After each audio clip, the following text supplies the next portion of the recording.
Civil war breaks out in your country, survival won't be about politics, it'll be about staying alive.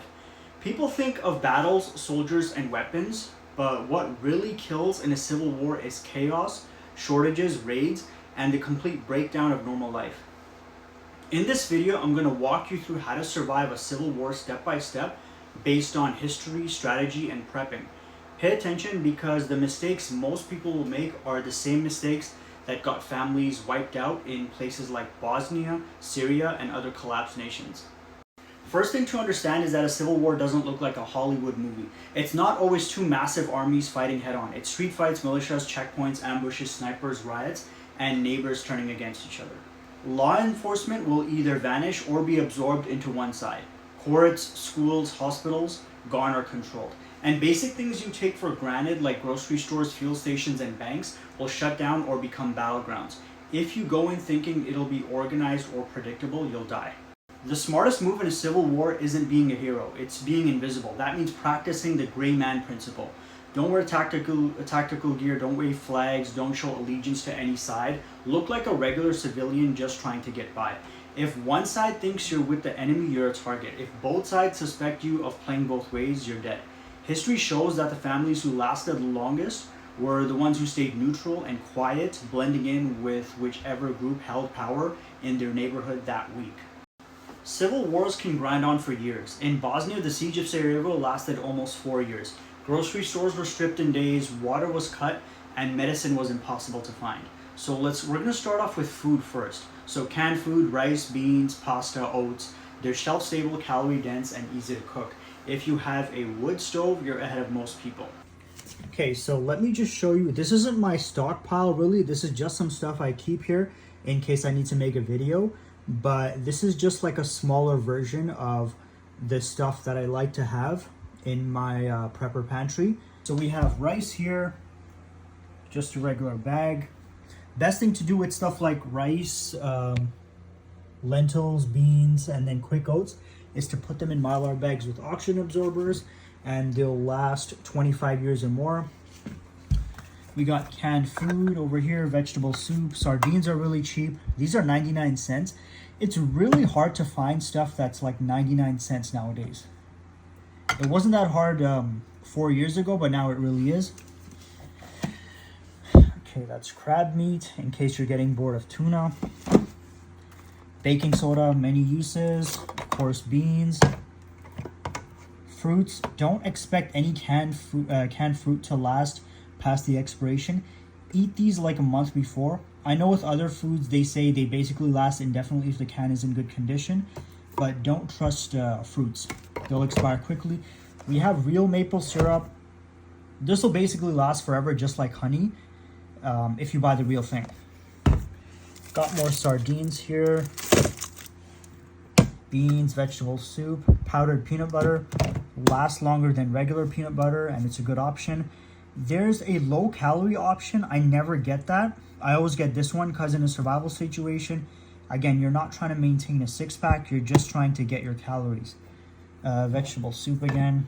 Instant coffee. This is the cheapest instant coffee you can get. How many? Yeah, 200 grams. I think it was like $6. Soy sauce. That also lasts forever. Salt. Store this in just an airtight container in a cool, dry place. That'll last forever as well. We got one of these kits. This instant coffee is Brew Instant Coffee. It's a cheap coffee, but I really don't like the taste of this one. So, I'm just letting you guys know, avoid this one. You can actually taste the grains when you're drinking it. It doesn't mix well. For cooking, you could go for wood stoves. I would go for Winterwell. I really like that company. You could also go for just a regular Coleman propane stove. Make sure to stockpile lots of propane tanks. I usually tell people to have about 40 propane tanks at home. That's a great start. The other thing that's more portable is one of these things. It's a little folding stove with a little chafing fuel cans. I forgot, I think people call it camp heat as well. But yeah, this is a great option as well. You just open up the top, light it, and it stays on for a long time. You can kind of keep warm, and you can cook your food as well in boiled water. Water, so the thing with water is that civil wars often knock out utilities. You need storage at home, 55-gallon barrels, water breaks, or even filled bathtubs when tensions rise. And you need filtration, probably a Sawyer, Berkey, or just have something where you can boil water. For water, I don't think you have to overcomplicate it. Just get a water filter straw and just some bottled water like this, the 4-liter jugs, or get the cases of 24 water bottles, which I always recommend you guys do. The next thing you're gonna need to work on is medicine. Stockpile antibiotics if you can from companies like Jace Medical. Get painkillers and basic first aid. A simple cut can kill you when hospitals don't work. A trauma kit isn't optional, it's survival gear.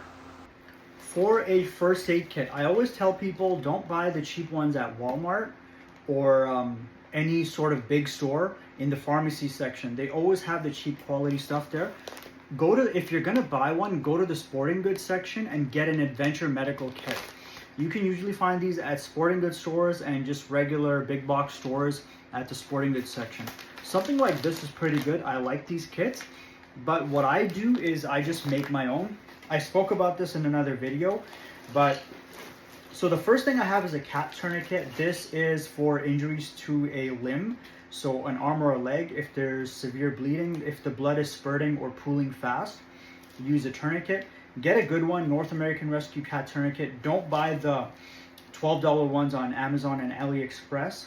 Those ones will fail on you. I've seen a lot of videos of it, of people fighting in Europe, and they get shot or something, and then they try to put the tourniquet on, it doesn't tighten enough, or it just snaps off. You don't want that to happen to you. And then, so this is a first aid kit I kind of just made. I don't care about having a fancy pouch for it. I just made my own.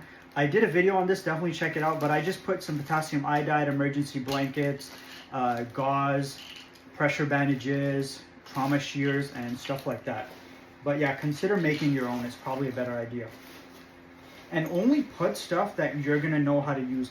There's no point in having 100 different things that you have no idea how to use. Learn how to use them and then put them in your kit. And the reason I'm pulling it out of this little laptop bag is because I actually carry this stuff. So I always keep at least one tourniquet and my first aid kit. The other thing I have is an antibiotics kit. If there's a civil war, there's a high chance that, especially with no doctors and no hospitals, someone in your household is going to get an infection. So I got one of these. Again, this is not sponsored by them, but if you guys want, just let me know. I'll put a link for them down below. This is the med deck. It basically tells you, based on the symptoms, which one of these should you take, which one of these antibiotics. Okay, so we got ciprofloxacin, amoxicillin clavulanate, metronidazole, doxycycline, and azithromycin. Those are the ones that come in the kit. If you think you'll just run to the pharmacy or rely on aid trucks, you're already too late. Here's the thing, civil wars breed looters, militias, and gangs. At some point, someone will come for what you have. You need to fortify quietly. Don't make your house look like a fortress. That attracts attention. Reinforce doors from the inside, secure windows, and keep escape routes open. Neighborhood watch. If you're in a trusted community, organize low-key defense. One family alone can't hold out forever. So let's talk about weapons now. Firearms are the most effective, but knives, bats, even Molotovs were used in real conflicts. The key isn't owning the biggest gun. It's knowing how to use what you have and keeping it hidden until it's needed. Okay, now when it comes to weapons, everyone always says just go for the AR-15, that's it. And don't get me wrong, the AR-15 is a great option. It's reliable, it's accurate, lightweight, and one of the most popular rifles out there for a reason. But I want you to think a little bit wider than just that. Something else you might want to look at is the SKS. You can usually find a surplus SKS for a much cheaper price, and the ammo is widely available. One of the big advantages is that you can buy the ammo in bulk as well, especially from surplus stores. It's common to find packs of 600 rounds at a decent price. That's what I did. It gives you a solid stockpile without breaking the bank. Along with that, I personally consider having a 22 rifle for small game hunting. The one I'm using right now is a Ruger 1022. It's extremely popular, reliable, lightweight, so you can carry a lot of ammo and you can, without adding much weight to your pack. Perfect for rabbits, squirrels, or even just target practice.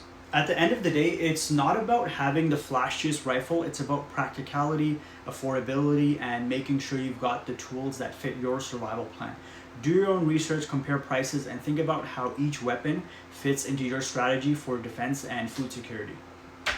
Never brag, never show off. If people know you're armed and stocked, you've just made yourself a target. Civil wars are full of checkpoints. Different groups set them up, sometimes just gangs with AKs. If you get stopped, remember, never argue, never carry obvious supplies in plain view, always have a simple story about where you're going. Most people get robbed, beaten, or shot at checkpoints because they looked suspicious or had supplies in their trunk. Keep your vehicle low profile and whenever possible, move at dawn or dusk when traffic is light. If it gets too dangerous, don't move at all. Staying put is often safer than risking travel. So you never know what kind of chemicals or gases or anything else that's going to be used during a situation like a civil war. So definitely pick up a gas mask. This one is the CM6M. I kind of like this one because it has a better field of view. They didn't sponsor this video, by the way, but this one has a better field of view. But there's also the CM8M, which is up there. So that one is a lot better if you have something like a bulletproof helmet, you want to mount a rifle, and you want to put optics on it. So definitely consider that one as well. That's the CM8M. And consider a multi-purpose filter. This one is the NBC77 SOF. So this is a multi-purpose one and it has a 20-year shelf life. It protects against chemical, biological, radiological, and nuclear threats. Okay, next we're going to talk about protection. First, we got a bulletproof vest. So this one has two level 3A plates in it, which are only good for handgun rounds. If you want to go for something that protects from rifle rounds, go for a level 4 one. They're a lot heavier, but they'll actually protect you. I have some level 4 plates in my other vest, but this is just the one I wanted to show you. This is a level 3A. What I'm doing is I'm buying a bunch of these along with the level 4s so that in case something happens and one of my vests gets damaged, I can quickly replace the plates. I mean, and one of my plates gets damaged. And the other thing you should have is a bulletproof helmet. If you're getting body armor, you might as well get a bulletproof helmet as well. Because if you're in a firefight type of situation, you're ducking behind something, your head's gonna stick up, so you better protect it.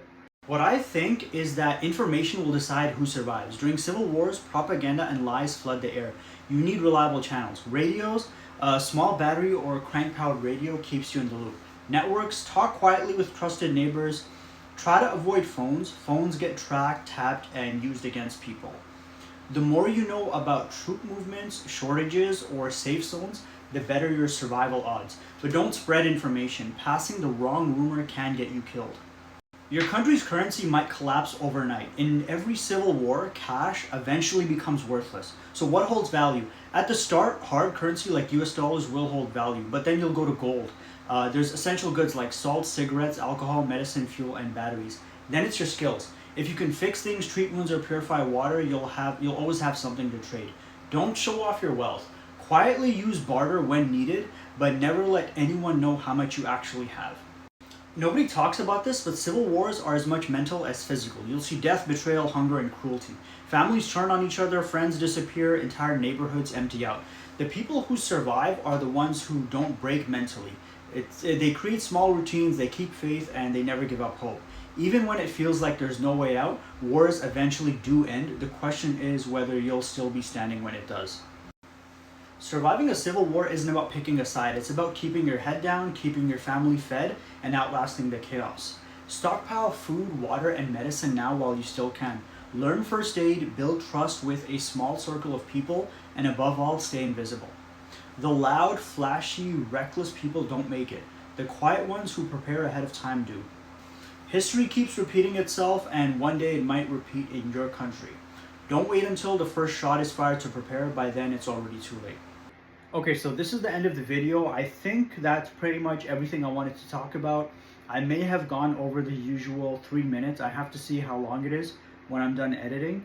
But yeah, that's pretty much it. If you have any questions, just let me know down below. Thanks for watching. Make sure to like and subscribe.